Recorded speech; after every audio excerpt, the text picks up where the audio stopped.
సర్వం దేవం. సర్వం దేవం.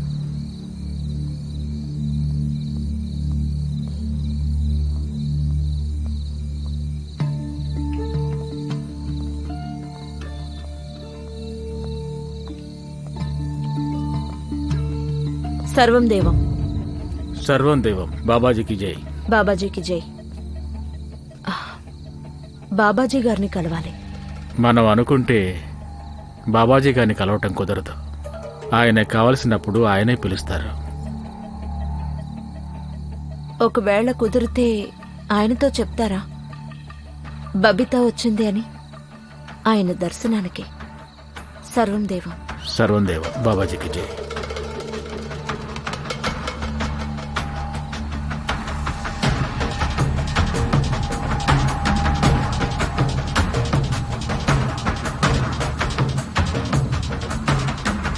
ఈసారి మీ అనుగ్రహంతో మా గవర్నమెంట్ ఫామ్ అవ్వాలి, అంతే, ఇంకేం అక్కర్లేదు. సీటుకి 5 మనం ఫైనల్ చేసుకుందాం. హుకింకిచ్చిన 20 వదిలేసి మిగతా 31 మాకొచ్చేలా చేయండి. ప్లీజ్ మమ్మల్ని అనుగ్రహించండి. ఇది దేశ భవిష్యత్తుకు సంబంధించిన మంత్రి గారు, కొంచెం టైం పడుతుంది. ఒకసారి బాగా ఆలోచించుకొని మీతో చెప్తాం. ఏమంటారు కౌశిక్ గారు? కౌశిక్ గారు ఎలాగో మాకు టచ్లోనే ఉంటున్నారుగా. అవునండి. మన రాష్ట్ర భవిష్యత్తు మీ చేతుల్లో ఉంది బాబాజీ. ఓ పని చేద్దాం, హుకుం ఇస్తానన్న దానికి మేము మీకు డబుల్ ఇస్తాం. ఆ 20 సీట్లు కూడా మా ఖాతాలో వేసేయండి చాలు. దీని గురించి ఆలోచిస్తాను ముఖ్యమంత్రి గారు, దీర్ఘంగా ఆలోచిస్తాను. ఇది దేవుడి సన్నిధానం, ఒట్టి చేతులతో ఎవరిని పంపించం. సర్వం దేవం. సర్వం దేవం. బాబాజీకి జై.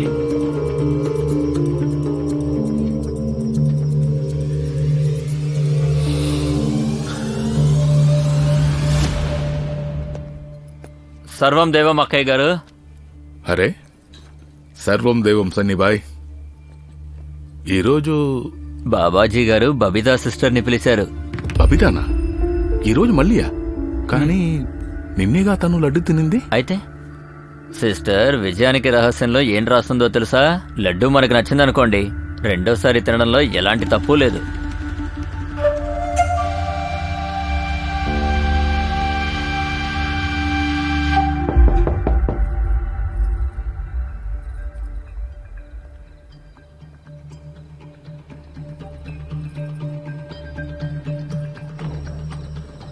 సర్వం దేవం సిస్టర్. సర్వం దేవం. మీరు బాబాజీ గారిని కలవాలనుకున్నారని బాబాజీ గారికి తెలిసింది. అవునండి. అరగంటలో రమ్మని బాబాజీ గారు మిమ్మల్ని పిలిచారు. ధన్యవాదాలు, నేను వచ్చేస్తాను. అక్కడ బాబాజీ గారు ఉంటారండి. అలాగే. సర్వం దేవం. సర్వం దేవం.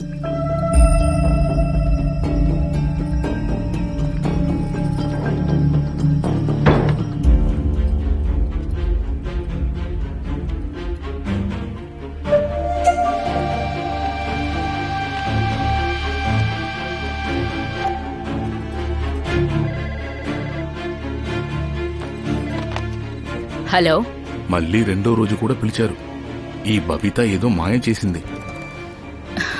దాని మీద నాకు మొదటి నుంచే అనుమానంగానే ఉంది. ఖచ్చితంగా తనేదో డబుల్ గేమ్ ఆడుతోంది. ఓ పంచే, నువ్వు ఆ కవితను రెడీ చేయి 5 నిమిషాల్లో. కానీ సాధ్వి మాత, తన పరిస్థితి ఏం బాలేదు. అయితే నువ్వు రెడీ చేయి. ఆ పార్లర్ మున్నేని పిలిచి మేకప్ చేయించు. కానీ ఎట్టి పరిస్థితుల్లోనూ బబిత మాత్రం రెండోసారి బాబా దగ్గరికి వెళ్ళకూడదు. అలాగే.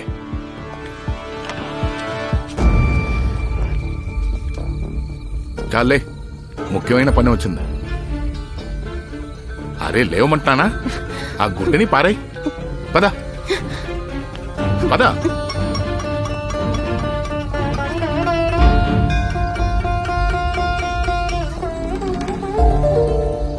అరే నువ్వు నాకేం చెప్పక్కర్లేదు.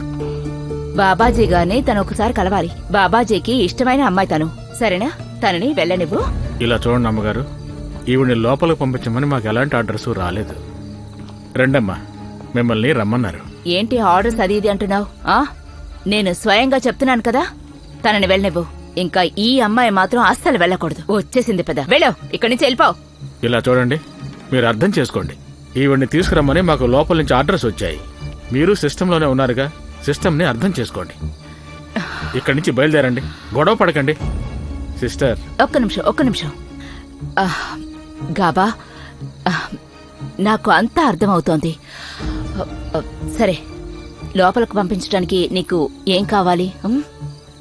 లేట్ అయిందనుకోండి, బాబాజీ గారికి పిచ్చి కోపం వస్తుంది. ఆ తర్వాత ఏం జరుగుతుందో మీకు తెలుసుగా. రండమ్మా. ఒక్క నిమిషం.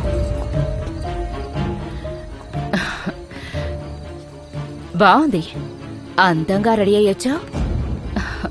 బాగా ఎంజాయ్ చేస్తున్నట్టునా? ఆ లడ్డూ తిన్న తర్వాత నీకు స్పృహ ఉంటుందా లేదా? నీ పరిస్థితి కూడా మిగతా వాళ్ల పరిస్థితిలాగే అవుతుంది. నాతో పెట్టుకోకు. అనవసరంగా ఆకాశానికి నిచ్చెన వేస్తున్నావు. నేను చెప్పేది అర్థమైందా? సాధ్వి గారు, మనం రేపు మాట్లాడుకుందాం. పూజ అయ్యాక నన్ను కలవండి. మీ మూడ్ని నేను బాగు చేస్తాను. సర్వం దేవం.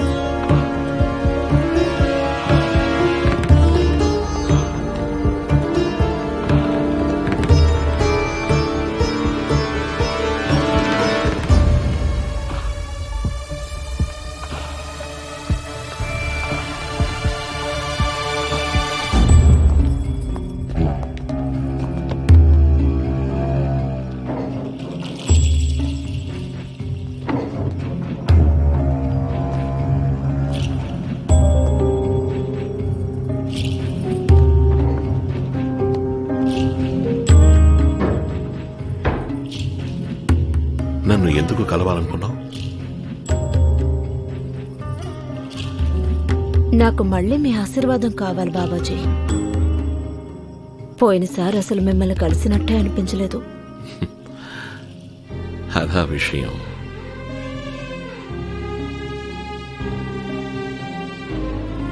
అయితే తీసుకో, లడ్డు తిను.